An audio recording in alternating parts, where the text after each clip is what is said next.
2008 ഇറങ്ങിയ ഒരു അടിപൊളി സയൻസ് ഫിക്ഷൻ സിനിമയാണ് ഔട്ട്ലാൻഡർ. വളരെ അഡ്വാൻസ്ഡ് ആയ അന്യഗ്രഹ ജീവികളുടെ ഒരു പേടകം നിയന്ത്രണം നഷ്ടപ്പെട്ട് ഭൂമിയിൽ വന്നു വീണു. ആ പേടകത്തിൽ മാരകമായ ഒരു ഭീകര ജീവി ഉണ്ടായിരുന്നു. ആ ജീവിയും മനുഷ്യരെ മൊത്തം കൊന്നൊടുക്കാൻ തുടങ്ങി. അങ്ങനെ ഒരു കൂട്ടം പേര് ചേർന്ന് ആ ജീവിയെ കൊല്ലാൻ ശ്രമിക്കുന്നതും അതിനിടയിൽ സംഭവിക്കുന്ന സാഹസികതകളുമൊക്കെയാണ് സിനിമയുടെ ഇതിവൃത്തം.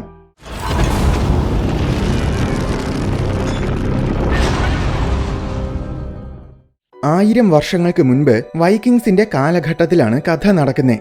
ഒരു ദിവസം രാത്രി അന്യഗ്രഹ ജീവികളുടെ നിയന്ത്രണം തെറ്റിവന്ന ഒരു പേടകം ബഹിരാകാശത്തിൽ നിന്നും ഭൂമിയിൽ വന്ന് പതിച്ചു. ഒരു വലിയ കായലിലാണ് അത് വന്ന് വീണത്. കായലിൽ നിന്നും 2 ഏലിയൻസ് പുറത്തു വന്നു. അതിലൊരാള് കെയ്നൻ. ഇവരാണ് സിനിമയിലെ പ്രധാന കഥാപാത്രം. ഇവര് മനുഷ്യരെ പോലത്തെ ഏലിയൻസ് ആണ്. ഒരാൾക്ക് ബോധം നഷ്ടപ്പെട്ടു. അവനെയും കൊണ്ട് കെയ്നൻ കരയിൽ നീന്തി കയറി. പക്ഷെ ക്ഷീണം കാരണം അവനും ബോധം കെട്ടു. അടുത്ത ദിവസം രാവിലെ കെയ്നൻ കണ്ണു തുറന്നപ്പോഴേക്കും മറ്റേയാള് മരിച്ചു പോയിട്ടുണ്ടായിരുന്നു. ശേഷം നദിയിൽ നിന്നും ഒരു കമ്പ്യൂട്ടറിന്റെ ശബ്ദം കേട്ടു. നോക്കിയപ്പോൾ നദിയിലൂടെ അവന്റെ ഒരു പെട്ടി ഒഴുകി പോവുകയാണ്. അവനത് ചെന്നെടുത്ത് കരയിൽ കൊണ്ടുവന്നു. പെട്ടിക്കകത്ത് ഒരു കമ്പ്യൂട്ടറുണ്ട്.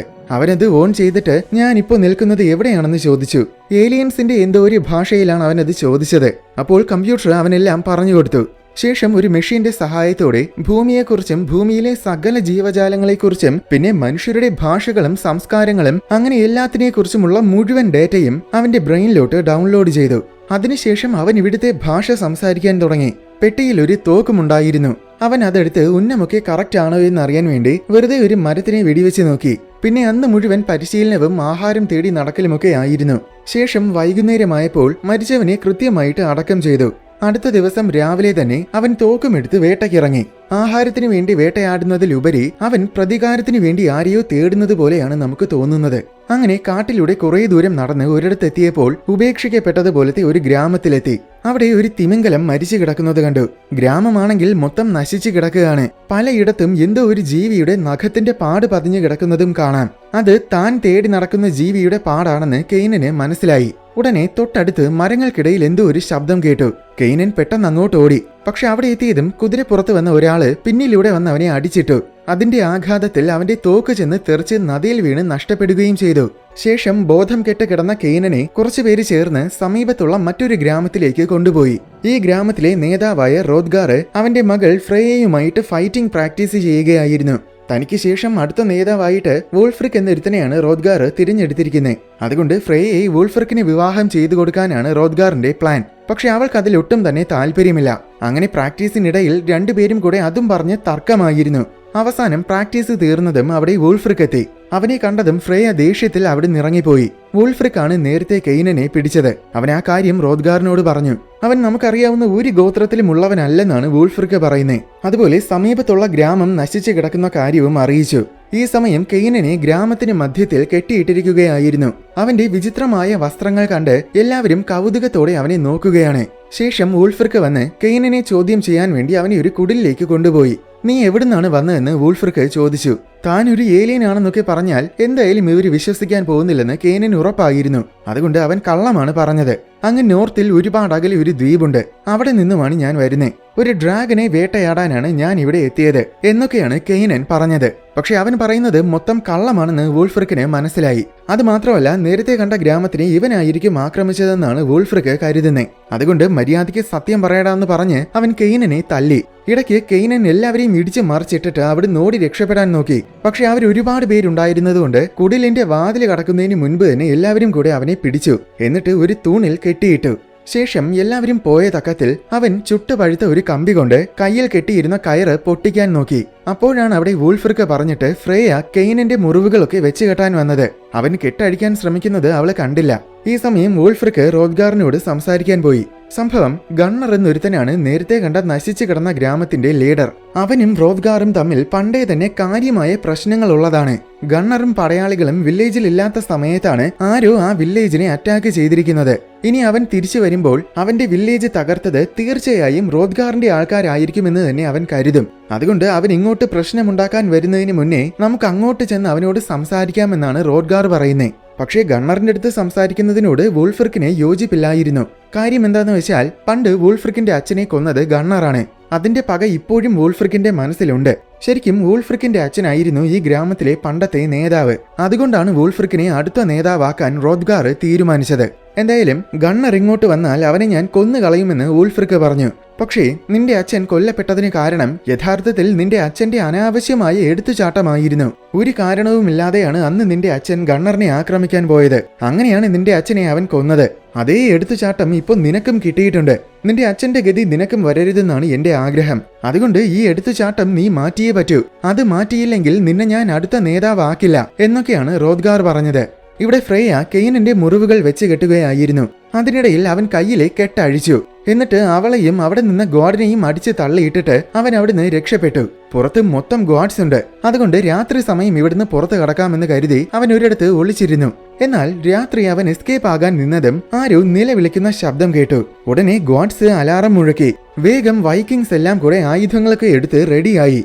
ഗണ്ണർ അവന്റെ ആൾക്കാരെയും കൊണ്ട് റിവെഞ്ച് എടുക്കാൻ വന്നതായിരിക്കുമെന്നാണ് എല്ലാവരും കരുതിയത്. എന്നാൽ നോക്കിയപ്പോൾ മതിലിന് പുറത്ത് ആരെയും കാണുന്നില്ല. അപ്പോഴാണ് ഗ്രാമത്തിനകത്ത് എവിടുന്നോ വീണ്ടും നിലവിളി കേട്ടത്. അപ്പോൾ ശത്രുക്കള് അകത്ത് കയറി കാണുമെന്ന് കരുതി അങ്ങനെ എല്ലാവരും ശത്രുക്കളെ തിരയാൻ തുടങ്ങി. പക്ഷെ യഥാർത്ഥത്തിൽ അത് വിചിത്രമായ എന്തോ ഒരു ജീവിയായിരുന്നു. അത് ഇരുട്ടിന്റെ മറവിൽ പതുങ്ങിയിരുന്ന് ആൾക്കാരെ പിടിക്കുകയാണ്. ഈ ജീവിയെയാണ് കെയ്നൻ വേട്ടയാടാൻ ശ്രമിക്കുന്നത്. അതുകൊണ്ട് രക്ഷപ്പെടാൻ വേണ്ടി പുറത്തു കടന്ന കെയ്നൻ വീണ്ടും അകത്ത് കയറി. എന്നിട്ട് ആ ജീവിയെ തിരയാൻ തുടങ്ങി. കുറച്ചു നേരത്തെ തിരച്ചിലിനൊടുവിൽ കെയ്നൻ അതിനെ കണ്ടെത്തി. അതിനെ മോർവൻ എന്നാണ് കെയ്നൻ വിളിച്ചത്. ആകെ കെയ്നൻ മാത്രമേ മോർവനെ കണ്ടുള്ളൂ. അതിനെ കണ്ട ബാക്കി എല്ലാവരെയും അത് കൊന്നുകളഞ്ഞു. ശേഷം അത് മതില് ചാടി രക്ഷപ്പെട്ടു പോയി. പോകുന്ന വഴിക്ക് വേറൊരുത്തനെയും കൂടെ പിടിച്ചോണ്ടാണ് പോയത്. കെയ്നനും അതിന്റെ പിന്നാലെ പോകാൻ ശ്രമിച്ചു. എന്നാൽ അപ്പോഴാണ് വൈക്കിങ്സ് വന്ന് അവനെ പിടികൂടിയത്. അവനെ പിടിച്ചൊരു കല്ലിൽ കെട്ടിയിട്ടു. ശേഷം രാത്രി ഉറങ്ങുന്ന സമയം മോർവൻ കെയ്നന്റെ ലോകത്തിനെ ആക്രമിക്കുന്നതിന്റെ ചില ഫ്ലാഷ് ബാക്സ് അവൻ സ്വപ്നം കണ്ടു. അടുത്ത ദിവസം രാവിലെ ഉറക്കമെണീറ്റതും ഒരു കൊച്ചുകുട്ടി അവന്റെ മുന്നിൽ ഇരിപ്പുണ്ടായിരുന്നു. അവൻ കെയ്നന് കുറച്ച് ബ്രെഡ് കൊടുത്തു. കെയ്നൻ അതെടുത്ത് കഴിക്കുകയും ചെയ്തു. ഈ സമയം റോദ്ഗാറും കൂട്ടരും എല്ലാം ചേർന്ന് ഇന്നലെ രാത്രി ആരാണ് നമ്മളെ ആക്രമിച്ചതെന്ന് ചർച്ച ചെയ്യുകയായിരുന്നു. ഗണ്ണറിന്റെ ആൾക്കാർ തന്നെ ആയിരിക്കും ആക്രമിച്ചതെന്നാണ് വൂൾഫ്രിക്ക് സംശയിക്കുന്നത്. പക്ഷെ ആരെയും കാണാത്തത് കൊണ്ട് ഉറപ്പിച്ച് പറയാൻ കഴിയുന്നില്ല. അത് മാത്രമല്ല എന്തോ ഒരു ജീവി അലറുന്ന ശബ്ദവും ഇന്നലെ രാത്രി കേട്ടിരുന്നു. അതുകൊണ്ട് കെയ്നനെ വിളിച്ചുകൊണ്ട് വരാൻ റോദ്ഗാർ പറഞ്ഞു. ശേഷം കെയ്നനോട് അവൻ വേട്ടയാടുന്ന ഡ്രാഗനെ കുറിച്ച് ചോദിച്ചു. അപ്പോൾ ആ ഡ്രാഗൺ എന്റെ ഗ്രാമത്തിനെയും ആക്രമിച്ചു. അങ്ങനെയാണ് ഞാൻ അതിനെ വേട്ടയാടാൻ തീരുമാനിച്ചത്. മോർവൻ എന്നാണ് നമ്മൾ അതിനെ വിളിക്കുന്നത്. അതിന്റെ ദേഹത്ത് കുറെ ലൈറ്റുകളൊക്കെയുണ്ട്. ഇരുട്ടിൽ പതുങ്ങിയിരുന്നിട്ട് ആ ലൈറ്റ് ഉപയോഗിച്ച് അത് ഇരകളെ ആകർഷിക്കും. അങ്ങനെ അടുത്തു വരുന്ന ഇരകളെ അത് പിടിച്ച് തിന്നുകയും ചെയ്യും. അങ്ങനെ കെയ്നൻ എല്ലാ കാര്യങ്ങളും പറഞ്ഞു കൊടുത്തു. എന്നാൽ റോദ്ഗാറിനും കൂട്ടർക്കും ഒന്നും ഇവൻ പറയുന്നത് അത്ര വിശ്വാസമായില്ല. അത് ഡ്രാഗനൊന്നും ആയിരിക്കില്ല, വല്ല കരടിയോ കടുവയോ എങ്ങാനും ആയിരിക്കുമെന്നാണ് അവര് കരുതുന്നേ. അതെന്ത് തന്നെ ആയാലും അത് വീണ്ടും വില്ലേജിനെ ആക്രമിക്കാൻ വരുന്നതിന് മുന്നേ ആ ജീവിയെ ചെന്ന് പിടികൂടണമെന്ന് എല്ലാവരും കൂടെ തീരുമാനിച്ചു. എന്നാ പിന്നെ അതിനെ വേട്ടയാടാൻ എന്നെയും കൂടെ കൊണ്ടുപോകാമോ എന്ന് കെയ്നൻ ചോദിച്ചു. റോദ്ഗാർ അത് സമ്മതിക്കുകയും ചെയ്തു. ശേഷം എല്ലാവരും വേട്ടയ്ക്ക് പോകാൻ തയ്യാറായി. അപ്പോൾ ഫ്രേയ വന്നിട്ട് നേരത്തെ അവളെ തല്ലിയതിന് പകരം തിരിച്ച് കെയ്നന്റെ മോന്തയിലിട്ട് ഒരൊറ്റ ഇടി കൊടുത്തു. ശേഷം എല്ലാവരും കൂടെ വേട്ടയ്ക്ക് പുറപ്പെട്ടു. യാത്രക്കിടയിൽ ഒരുത്തൻ കെയ്നന് കുടിക്കാൻ മദ്യം നൽകി. കുറെ ദൂരം പോയപ്പോൾ ഒരിടത്ത് കുറെ ജീവികൾ ചത്തുകിടക്കുന്നത് കണ്ടു. അവയെ എന്തോ ഒരു ജീവി കൊന്നിട്ടിരിക്കുന്നതാണ്.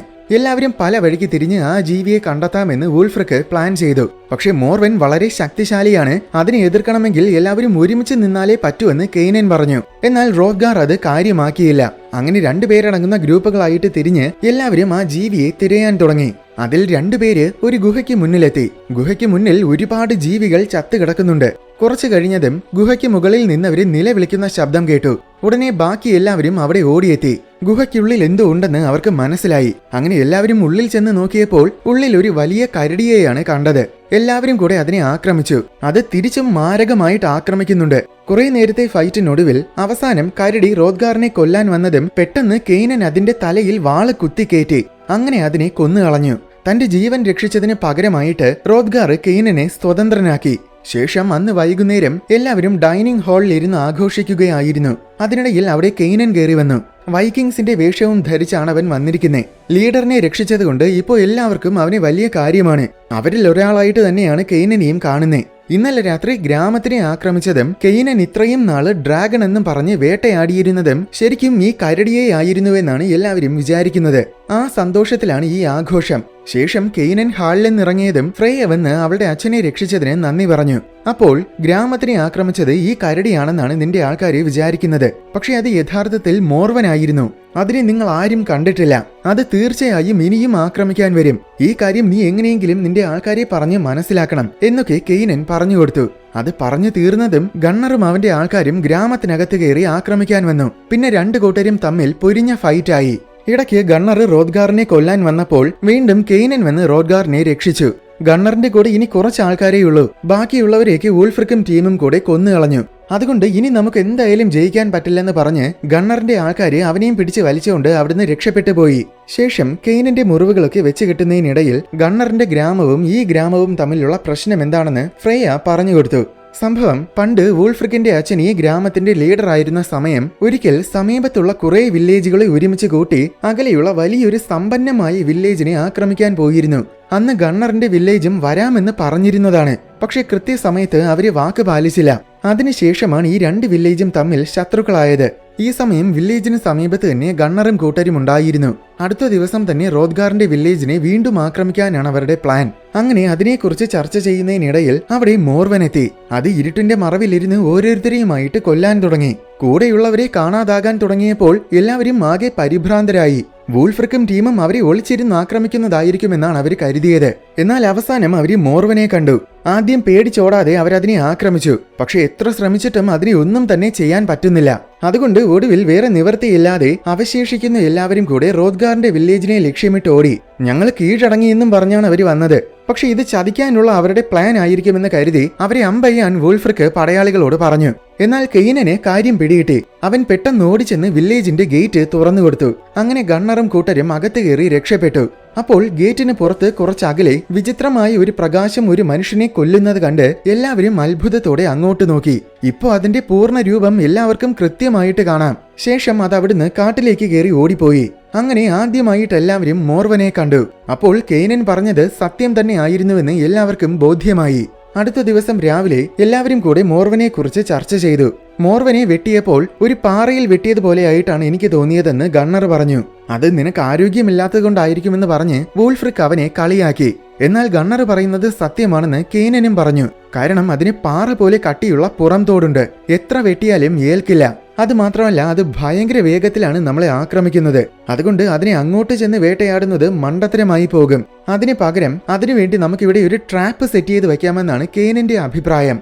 എന്നാൽ ഇവൻ നമ്മുടെ കൂട്ടത്തിലെ ആളല്ല. അതുകൊണ്ട് ഇവൻ പറയുന്നതൊന്നും കേൾക്കേണ്ട കാര്യവുമില്ലെന്ന് വൂൾഫ്രിക്ക് പറഞ്ഞു. അപ്പോൾ നേരത്തെ ഗണ്ണർ ചതിക്കാൻ വന്നുവെന്നാണ് നീ കരുതിയത്. അത് തെറ്റായിരുന്നു. അതിനു മുന്നേ ഞാനാണ് ഗണ്ണറിന്റെ വില്ലേജിനെ ആക്രമിച്ചതെന്ന് നീ കരുതി. അതും തെറ്റായിരുന്നു. പിന്നെ ഞാൻ മോർവനെ കുറിച്ച് പറഞ്ഞപ്പോൾ അത് കള്ളമാണെന്ന് നീ കരുതി. ഇപ്പോ അതും തെറ്റായിരുന്നുവെന്ന് എല്ലാവർക്കും ബോധ്യമായി. അങ്ങനെ തെറ്റുകൾ മാത്രം പറയുന്ന ഒരു മണ്ടനാണ് നീ എന്ന് പറഞ്ഞ് കെയ്നൻ വൂൾഫ്രിക്കിനെ കളിയാക്കി. പിന്നെ വൂൾഫ്രിക്കും കെയ്നനും തമ്മിൽ അടിയായി. ബാക്കിയുള്ളവരെ പെട്ടെന്ന് അവരെ പിടിച്ച് മാറ്റി. എന്തായാലും കെയ്നന് മോർവനെ കുറിച്ച് അറിയാവുന്നതുകൊണ്ട് അവൻ പറഞ്ഞതുപോലെ നമുക്കൊരു ട്രാപ്പ് സെറ്റ് ചെയ്യാമെന്ന് റോദ്ഗാർ തീരുമാനിച്ചു. പിന്നെ കെയ്നന്റെ നേതൃത്വത്തിൽ എല്ലാവരും കൂടെ ട്രാപ്പ് സെറ്റ് ചെയ്യാൻ പോയി. ആദ്യം വില്ലേജിലോട്ട് കയറി വരുന്നിടത്ത് ഒരു വലിയ കുഴി കുഴിച്ചു. എന്നിട്ട് അതിൽ നിറയെ തീ കത്തിക്കാൻ ഉപയോഗിക്കുന്ന ദ്രാവകങ്ങൾ ഒഴിച്ചു. എന്നിട്ട് അത് കുഴിയാണെന്ന് മനസ്സിലാക്കാൻ പറ്റാത്ത രീതിയിൽ അതിനെ മൂടുകയും ചെയ്തു. ഇനി മോർവൻ വരുമ്പോൾ അത് ഈ കുഴിയിൽ വീഴും. അപ്പോൾ ഇവര് തീയും കത്തിക്കും. അങ്ങനെ മോർവൻ തീ കത്തി ചത്തുപോകും. ഇതാണ് കെയ്നന്റെ പ്ലാൻ. ശേഷം രാത്രി ഫ്രേയ കെയ്നന്റെ കൂടെ ഇരുന്ന് ആഹാരം കഴിക്കുകയായിരുന്നു. അപ്പോഴാണ് കെയ്നൻ അവന്റെ ശരിക്കുമുള്ള കഥ അവൾക്ക് പറഞ്ഞുകൊടുത്തത്. യഥാർത്ഥത്തിൽ കെയ്നന്റെ ലോകം മറ്റ് ലോകങ്ങളെ കീഴടക്കുന്നവരാണ്. കെയ്നനും ഒരു സോൾജർ ആയിരുന്നു. അവന്റെ നേതൃത്വത്തിൽ പല ഗ്രഹങ്ങളെയും പണ്ട് കീഴടക്കിയിട്ടുണ്ട്. ഒരിക്കൽ ഒരു ഗ്രഹം കണ്ടപ്പോൾ അതിനെയും പിടിച്ചടക്കണമെന്ന് തോന്നി. പക്ഷെ അവിടെ മാരകമായ ഒരുതരം ജീവിയുണ്ടായിരുന്നു. അതാണ് മോർവൻ. അവയെ മൊത്തം നശിപ്പിക്കാൻ അവർ ആ പ്ലാനറ്റിൽ നിറയെ ബോംബുകളിട്ടു. അതിൽ അതിജീവിച്ച മോർവൻസിനെയാണെങ്കിൽ അവര് വേട്ടയാടുകയും ചെയ്തു. അങ്ങനെ ഒരെണ്ണത്തിനെ പോലും ബാക്കി വെക്കാതെ മോർവൻസിനെ എല്ലാം കൊന്നൊടുക്കി. പിന്നെ അവർ ആ പ്ലാനറ്റിൽ ജീവിക്കാനും തുടങ്ങി. അവിടെ ഒരു സിറ്റിയിൽ കെയ്നന്റെ കുടുംബവും ഉണ്ടായിരുന്നു. ഒരു ദിവസം കെയ്നൻ മറ്റൊരു ദൗത്യത്തിന് വേണ്ടി പോയി. എന്നാൽ തിരിച്ചു വന്നപ്പോൾ അവന്റെ സിറ്റി മുഴുവൻ നശിച്ചു കിടക്കുന്നതാണ് കണ്ടത്. സംഭവം ആരും കാണാതെ ആ സിറ്റിക്ക് സമീപം ഒരു മോർവൻ അതിജീവിക്കുന്നുണ്ടായിരുന്നു. അതാണ് ആ സിറ്റിയെ ആക്രമിച്ച് നശിപ്പിച്ചത്. അവന്റെ കുടുംബവും അതിൽ കൊല്ലപ്പെട്ടു. പിന്നെ ഒരിക്കൽ ആരും കാണാതെ അത് കെയ്നന്റെ സ്പേസ്ഷിപ്പിലും കയറി. ബഹിരാകാശത്ത് വെച്ച് അത് സ്പേസ്ഷിപ്പിലുള്ളവരെ ആക്രമിച്ചു. അങ്ങനെയാണ് നിയന്ത്രണം തെറ്റി അത് ഭൂമിയിൽ വന്ന് പതിച്ചത്. അങ്ങനെ കാര്യങ്ങളെല്ലാം അവൻ പറഞ്ഞുകൊടുത്തു. അന്യഗ്രഹം, മറ്റൊരു ലോകം, സ്പേസ്ഷിപ്പ് എന്നൊക്കെ കേട്ടപ്പോൾ അവൾക്ക് ഒരു വെണ്ടയും മനസ്സിലായില്ല. ശേഷം അന്ന് രാത്രി എല്ലാവരും മോർവന് വേണ്ടി കാത്തിരുന്നു. കുറെ നേരം വെയിറ്റ് ചെയ്തപ്പോൾ അവസാനം മോർവൻ എത്തി. അവര് പ്രതീക്ഷിച്ചതുപോലെ അത് ആ കുഴിയിൽ വീഴുകയും ചെയ്തു. ഉടനെ അവര് അമ്പിൽ തീ കത്തിച്ച് കുഴിയിലോട്ട് എയ്തു. അപ്പോ കുഴിയിൽ ഒരു വലിയ വിസ്ഫോടനം തന്നെ ഉണ്ടായി. ഈ സമയം പെണ്ണുങ്ങളും കുട്ടികളുമെല്ലാം ഒരിടത്ത് ഒളിച്ചു നിൽക്കുകയായിരുന്നു. എന്നാൽ അവിടേക്ക് മറ്റൊരു ചെറിയ മോർവൻ കയറി വന്നു. അത് വലിയ മോർവന്റെ കുട്ടിയാണ്. പെണ്ണുങ്ങൾ അലറി വിളിക്കുന്ന ശബ്ദം കേട്ട് റോദ്ഗാർ ഓടി വന്ന് ചെറിയ മോർവനുമായിട്ട് ഫൈറ്റ് ചെയ്തു. ഇവിടെ വലിയ മോർവനാണെങ്കിൽ ഇത്രയും വലിയ തീയിൽ വീണിട്ടും ചത്തിട്ടില്ല. അതിന്റെ തൊലിയൊക്കെ വെന്തുപോയി. പക്ഷെ ഇപ്പോഴും അത് ഡബിൾ സ്ട്രോങ് ആണ്. എല്ലാവരും കൂടെ അതിനെ ആക്രമിക്കാൻ ശ്രമിച്ചു. പക്ഷെ അതിനെ ഒന്നും ചെയ്യാൻ പറ്റുന്നില്ല. ഇടയ്ക്ക് അതിന്റെ വാലുകൊണ്ട് അത് ഗണ്ണറിന്റെ തല വെട്ടിക്കളയുകയും ചെയ്തു. അങ്ങനെ അതുമായിട്ട് ഫൈറ്റ് ചെയ്യുന്നതിനിടയിൽ നേരത്തെ കണ്ട കൊച്ചെറുക്കൻ അവിടെ വേറൊരു മോർവൻ വന്നുവെന്ന് ഓടി വന്ന് കെയ്നിന്റെ അടുത്ത് പറഞ്ഞു. അപ്പൊ അവൻ പെട്ടെന്ന് അങ്ങോട്ട് പോയി. പക്ഷെ അവിടെ റോദ്ഗാറിനെ കൊന്നിട്ട് ചെറിയ മോർവൻ നേരത്തെ തന്നെ രക്ഷപ്പെട്ടു പോയിട്ടുണ്ടായിരുന്നു. ഇവിടെ വലിയ മോർവനും കുറെ പേരെ കൊന്നൊടുക്കിയിട്ട് വില്ലേജിലെ നിറങ്ങി ഓടി രക്ഷപ്പെട്ടു. ഇനി എന്തായാലും ഈ വില്ലേജിൽ സമാധാനത്തോടെ ജീവിക്കാൻ മോർവൻ സമ്മതിക്കില്ല. അതിനെ ഒരു രീതിയിലും കൊല്ലാൻ കഴിയില്ലെന്നും എല്ലാവർക്കും ബോധ്യമായി. അതുകൊണ്ട് അടുത്ത ദിവസം രാവിലെ തന്നെ എല്ലാവരും വില്ലേജിനെ ഉപേക്ഷിച്ചിട്ട് മറ്റൊരിടം തേടി ഇറങ്ങി. ബോട്ടിലാണ് അവര് പോകുന്നത്. പക്ഷെ കെയ്നിന് മോർവനെ കൊല്ലാതെ ഇവിടുന്ന് പോകാൻ മനസ്സില്ല. അതുപോലെ ഇപ്പോ വൂൾഫ്രിക്കാണ് ലീഡർ. പക്ഷെ സ്വന്തം ആൾക്കാരെ സംരക്ഷിക്കാൻ കഴിഞ്ഞില്ലെങ്കിൽ ഞാൻ ഒരു നല്ല ലീഡർ അല്ലെന്നും അതുകൊണ്ട് എന്തായാലും മോർവനെ കൊല്ലണമെന്നുമാണ് വൂൾഫ്രിക്കിന്റെയും അഭിപ്രായം. അങ്ങനെ കെയ്നും വൂൾഫ്രിക്കും പിന്നെ 5-6 പേരും ചേർന്ന് അതിനെ കൊല്ലാൻ തീരുമാനിച്ചു. ഇന്നലെ രാത്രി ഒരു കിണറ്റിലൂടെയാണ് ആ ചെറിയ മോർവൻ കയറി വന്നത്. അപ്പോൾ ഇതിലൂടെ ഇറങ്ങിയാൽ മോർവൻ ഒളിച്ചിരിക്കുന്ന താവളത്തിൽ എത്താൻ കഴിയുമെന്നാണ് ഇവര് കരുതുന്നേ. എന്നാ പിന്നെ എല്ലാവർക്കും ഇതിലൂടെ ഇറങ്ങി പോകാമെന്ന് വൂൾഫ്രിക്ക് പറഞ്ഞു. പക്ഷെ ഇപ്പോൾ പ്രശ്നം എന്താന്ന് വെച്ചാൽ ഇവരുടെ സാധാരണ ആയുധങ്ങൾ കൊണ്ട് എന്തായാലും അതിനെ ഒന്നും ചെയ്യാൻ പറ്റില്ല. എന്നാൽ കെയ്നിന്റെ സ്പേസ്ഷിപ്പിലെ മെറ്റൽസ് വളരെ വ്യത്യസ്തമാണ്. അതിന് പാറകളെ പോലും മുറിക്കാനുള്ള ശക്തിയുണ്ട്. അപ്പോൾ സ്പേസ്ഷിപ്പിൽ നിന്ന് കുറച്ച് ഭാഗങ്ങൾ എടുത്തുകൊണ്ട് വന്നാൽ അതിനെ ഉരുക്കി പുതിയ വാളുകൾ ഉണ്ടാക്കാൻ കഴിയും. ആ വാളുകൾ കൊണ്ട് വെട്ടിയാൽ തീർച്ചയായും മോർവനെ കൊല്ലാനും സാധിക്കും. അതുകൊണ്ട് കെയ്നൻ സ്പേസ്ഷിപ്പ് മുങ്ങിയ കായലിലേക്ക് പോയി. ഒപ്പം ഫ്രേയും വൂൾഫ്രിക്കും കൂടെ പോയി. കെയ്നൻ വെള്ളത്തിൽ മുങ്ങി സ്പേസ്ഷിപ്പിന്റെ കുറച്ച് ഭാഗങ്ങൾ ശേഖരിച്ച് തിരിച്ച് മുകളിൽ കയറി വന്നപ്പോഴേക്കും ഫ്രേയെ കാണുന്നില്ല. വൂൾഫ്രിക്ക് ആണെങ്കിൽ അബോധാവസ്ഥയിലാണ്. സംഭവം ഫ്രേയെ മോർവൻ വന്ന് കൊണ്ടുപോയി. പിടിക്കുന്ന ആൾക്കാരെയൊക്കെ ഇതുപോലെ പിന്നീട് തിന്നാൻ വേണ്ടി അത് കൊണ്ടുപോകാറുണ്ട്. എന്തായാലും ശേഖരിച്ച മെറ്റൽസും കൊണ്ട് രണ്ടുപേരും തിരിച്ച് വില്ലേജിൽ വന്നു. എന്നിട്ട് അത് വെച്ച് പുതിയ വാളുകൾ ഉണ്ടാക്കി. ശേഷം എല്ലാവരും കൂടെ കിണറ്റിലിറങ്ങി. ഉള്ളിൽ ഒരു വലിയ ടണൽ ഉണ്ടായിരുന്നു. അതിലൂടെ അവര് മുന്നിലോട്ട് നടന്നു. ഈ സമയം മോർവന്റെ താവളത്തിൽ ഫ്രേയ കണ്ണു തുറന്നപ്പോൾ അവള് കുറെ ശവശരീരങ്ങൾക്ക് മീതെ കിടക്കുകയാണ്. അവൾ അവിടെ എണീറ്റ് രക്ഷപ്പെടാൻ ശ്രമിക്കുന്നതിനിടയിൽ അവിടെ ചെറിയ മോർവൻ എത്തി. എന്നാൽ അപ്പോഴാണ് കെയ്നും കൂട്ടരും താവളത്തിലെത്തിയത്. അത് മോർവനും മനസ്സിലാവുകയും ചെയ്തു. ഉടനെ അവളെ വിട്ടിട്ട് അത് നേരെ അവരെ ആക്രമിക്കാൻ പോയി. ഇവിടെ കെയ്നും കൂട്ടരും മോർവനെ തേടി നടക്കുകയായിരുന്നു. പെട്ടെന്ന് മോർവൻ വന്നവരെ ആക്രമിച്ചു. കൂടെയുള്ള ബാക്കി എല്ലാവരെയും അത് കൊന്നുകളഞ്ഞു. അവസാനം വൂൾഫ്രിക്കും കെയ്നും മാത്രമേ ബാക്കിയുണ്ടായിരുന്നുള്ളൂ. അതിനിടയിൽ ഫ്രേയും അവിടെ എത്തി. ഫ്രേയെ കണ്ടതും അവർക്ക് വളരെ സന്തോഷമായി. എന്നാൽ മോർവൻ അവളെ ആക്രമിക്കാൻ വേണ്ടി തിരിഞ്ഞു. ഉടനെ കെയ്നൻ അവൾക്ക് വാള് കൊടുത്തു. അത് വെച്ച് അവൾ അതിന്റെ തല വെട്ടിയരിഞ്ഞു. അങ്ങനെ ആ മോർവന്റെ കാര്യത്തിൽ തീരുമാനമായി. എന്നാൽ അപ്പോഴാണ് വലിയ മോർവൻ അവിടെ എത്തിയത്. കുട്ടി മോർവന്റെ ശവശരീരം കണ്ടതും അതിനെ അടക്കാനാകാത്ത ദേഷ്യം വന്നു. അങ്ങനെ അത് അവരെ തുരത്തി. ഓടി ഓടി അവസാനം അവരൊരു വെള്ളച്ചാട്ടത്തിന്റെ വക്കിലെത്തി. അവര് പെട്ടെന്ന് സൈഡിലൂടെ കയറി രക്ഷപ്പെടാൻ നോക്കി. എന്നാൽ അതിനിടയിൽ ഫ്രേയയുടെ കാല് തന്നെ താഴെ വീഴാൻ പോയതും കെയ്നൻ അവളെ രക്ഷിക്കാൻ ശ്രമിച്ചു. അതിനിടയിൽ മോർവനും അവിടെ എത്തി. വൂൾഫ്രിക്ക് അതുമായിട്ട് ഫൈറ്റ് ചെയ്തു. ഇടയ്ക്ക് അതിന്റെ കണ്ണിലിട്ട് വൂൾഫ്രിക്ക് കുത്തിക്കൊടുത്തു. പക്ഷെ അവസാനം വൂൾഫ്രിക്കിനെ അത് കടിച്ച് തൂക്കി എറിഞ്ഞു. എന്നിട്ട് കെയ്നനെ നോക്കിയ ശേഷം അത് പതിയെ തിരിച്ചു കയറിപ്പോയി. ധൈര്യമുണ്ടെങ്കിൽ നീ അകത്ത് കയറി വാടാന്ന് വിളിക്കുന്നത് പോലെയായിരുന്നു അതിന്റെ മുഖഭാവം. അങ്ങനെ അവനും അകത്ത് കയറി. പിന്നെ അവനും മോർവനും തമ്മിൽ ഫൈറ്റായി. രണ്ടുപേർക്കും നിറയെ പരിക്കുകൾ പറ്റി. കുറെ നേരത്തെ ഫൈറ്റിനൊടുവിൽ ഫ്രേയ വന്ന് മോർവനെ പിന്നിലൂടെ കുത്തി. ആ തക്കത്തിൽ കെയ്നനും അതിനെ വെട്ടി. അങ്ങനെ അത് പിടഞ്ഞുകൊണ്ട് പുറത്തു ചാടിയതും കാല് തന്നെ താഴെ വീഴാൻ പോയി. എന്നാൽ അതുടനെ കെയ്നിന്റെ കയ്യിൽ കയറി പിടിച്ച് തൂങ്ങി നിന്നു. ഫ്രേയ വന്ന് അവനെ പിടിച്ച് തിരിച്ചു വലിക്കാൻ ശ്രമിക്കുന്നുണ്ട്. ഒടുവിൽ കെയ്നൻ വാളെടുത്ത് മോർവന്റെ കൈ അങ്ങ് വെട്ടിക്കളഞ്ഞതും അത് അലറിക്കൊണ്ട് താഴോട്ട് പോയി. അങ്ങനെ അവസാനം അവരതിനെ കൊന്നു. എന്നിട്ട് വൂൾഫ്രിക്കിനെ വന്ന് നോക്കിയപ്പോൾ അവൻ അന്ത്യശ്വാസം വലിക്കുകയാണ്. വില്ലേജിന് വേണ്ടി മരിക്കുന്നതിൽ വൂൾഫ്രിക്കിന് സന്തോഷമാണ്. മരിക്കുന്നതിന് മുന്നേ അവൻ കെയ്നനെ പുതിയ ലീഡറാക്കി. എന്നിട്ട് അവൻ ഫ്രേയയുടെ മടിയിൽ കിടന്ന് മരിച്ചു. ശേഷം കെയ്നും ഫ്രേയയും സൈഡിലൂടെ ആ മലയ്ക്ക് മുകളിൽ കഷ്ടപ്പെട്ട് വലിഞ്ഞു കയറി. അപ്പോൾ വില്ലേജിലുള്ള എല്ലാവരും ബോട്ടുകളിൽ കയറി പോകുന്നത് അവര് കണ്ടു. ഫ്രേയ അവരെ കൈ കാണിച്ച് തിരിച്ചു വരാൻ പറഞ്ഞു.